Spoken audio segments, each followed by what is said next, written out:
Napakagandang pagmasdan po mga kalingap. Yan po yung mga kabundukan po dito sa General Santos City. Yeah. Bangin na po yan, oh. Yan. Malalim po yan mga kalingap. Ganda po dito. Ganda po ng mga tanawin. Yan po nakikita nyo, yan ay bundok po yan.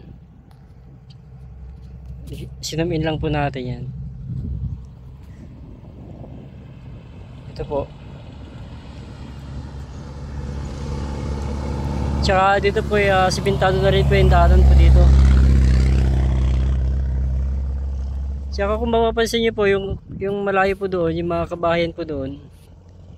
Ewan ko kung napapanood nyo po yung mga kulay puti. Yun po yung Ismong City. Tanaw na tanaw po dito. Naka zoom in po yan mga kalingap. Yan. Berding berde po dito. Hindi po gaya nung nasa quiet po tayo. Puro desierto po yung nakikita natin. Ngayon po ay puro kabundukan naman po. Dito naman po sa kabila ay mga taniman naman po ng mga nyug. Yan. Hindi lang po tayo basta pupunta po dyan kasi gawa ng mga po may ahas, mahirap na. Yan. Dito lang po tayo sa may espalto. Kasi yung nakaraan, nakakita po ako dito ng ahas, ang laki. Kaya hindi po basta lumalapit po dyan.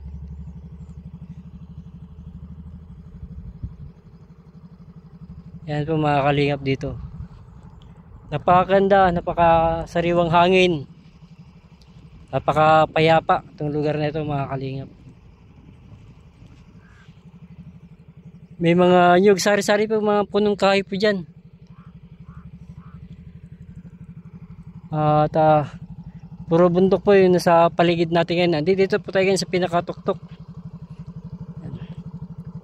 Kita nyo po yung mga kalingap po. Yan. Kaya ito po yung mga inaakyat kong bundok po dito. Buti nga po dito, espalto na po. Yan po yung service po natin mga kalingap po.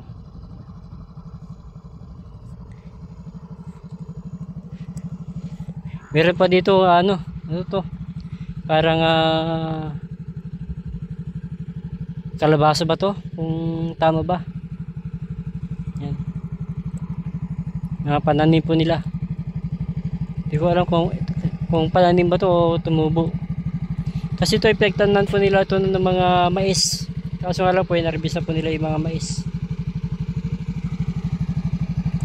Ayan po mga kalingap. Napakaganda po, napakaliwalas ang tunawin po dito. Hanggang doon sa kabilang bundok, doon po pupuntahan po natin mamaya. Kung nakikita niyo po yung pinakabundok po na yon, doon po tayo aakyat. Di ba po tayo nangalahati sa pupuntahan po natin. Kaya ilang bundok ko po yung tatakbuhin ng ating motor.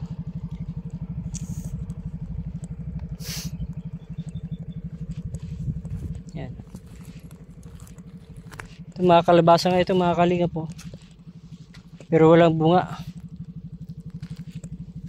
Na-harvest na nila. Yan, doon po naman po sa baba puro mais naman po yung mga tanim. Tara, punta po tayo, lapit po tayo doon.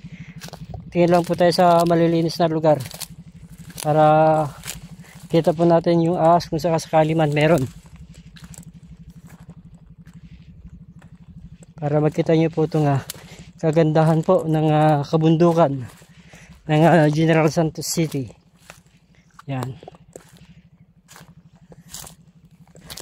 Dito po naman ay puro mais naman po ang pananim po nila. Hanggang doon sa baba. Yan. Puro mais naman po yan. Tanim po yan ng mga kapatid po nating mga katutubo. Yan. Ang ganda po ng gubat po dito. Oh. Berdeng berde po talaga. Tapos yung mga bundok po doon, doon sa banda roon. Kung matatanaw po natin yan. Yan.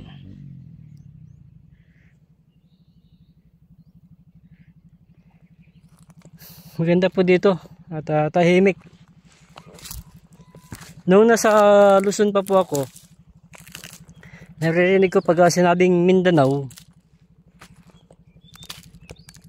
ang unang pumapasok po sa isip po natin ay magulo ang Mindanao. Pero nung narating ko po dito at nakakit pa po ako sa mga kabundukan ng General Santos City, napakatahimik naman po, napaka-peaceful po itong lugar na to. Although nasa tuktok na po tayo ng kabundukan. Maganda po dito, ang tahimik, malayo po sa gulo. Tsaka yung mga katutubo po dito mga kalingap, napakabait, ang babait po nila. Yan po itong lugar na to.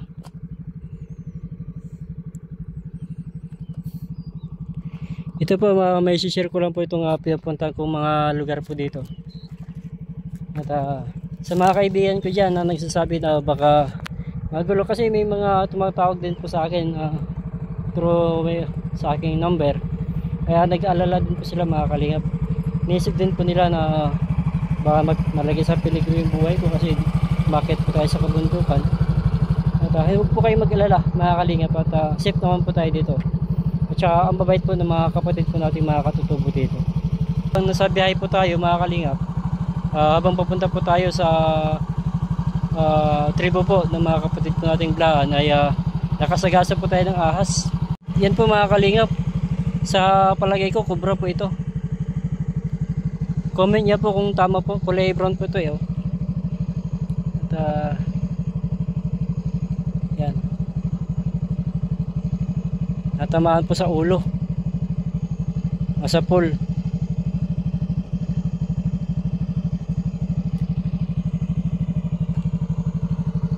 Ingat-ingat lang po tayo mga kalingap, mahirap na, baka mayroon pa dyan. Yun po mga kalingap, bali nakatawid na po tayo sa kabilang bundok. At ipapakita ko po sa inyo mga kalingap kung saan po tayo galing kanina. Kung makikita nyo po mga kalingap yung bundok na yun, doon po tayo galing kanina. Bali umikot po tayo mga kalingap. Yan, yung bundok pong yan. Zoom in po yan. Yan, dyan po tayo galing kanina mga kalingap, sa bundok na yan. At ito rin po kanina mga kalingap yung nakikita nyo pong bundok din kanina. Napakaganda po dito mga kalingap po. Yan. Berdeng berde po talaga mga tanawin. At kung makikita nyo po mga kalingap yung mga kabahayan po doon, yun po, yung mga kabayan po na yun mga kalingap, dyan po yung mga purok po ng mga kapatid po nating mga Blaan. So dyan po muna tayo pupunta ngayon. At hintayin po natin dyan si Pastor Ryan, para punta naman po natin yung mga purok naman po ng mga kapatid po nating mga Tibuli. So yung mga kalingap, update ko lang po kayo mamaya. Yun po mga kalingap, bali may pupuntahan po tayong araw na ito, yung isang batang ina mga kalingap. At ito inilapit po nila sa atin, at atin po siyang bibisitahin ngayon mga kalingap. Tara, samahan niyo po ako sa pagpunta po sa bahay ng batang ina. Medyo napagod po tayo ngayon mga kalingap, medyo lakad lang po kasi tayo. Sige mga kalingap, at update ko po kayo mamaya pag andun na po ako.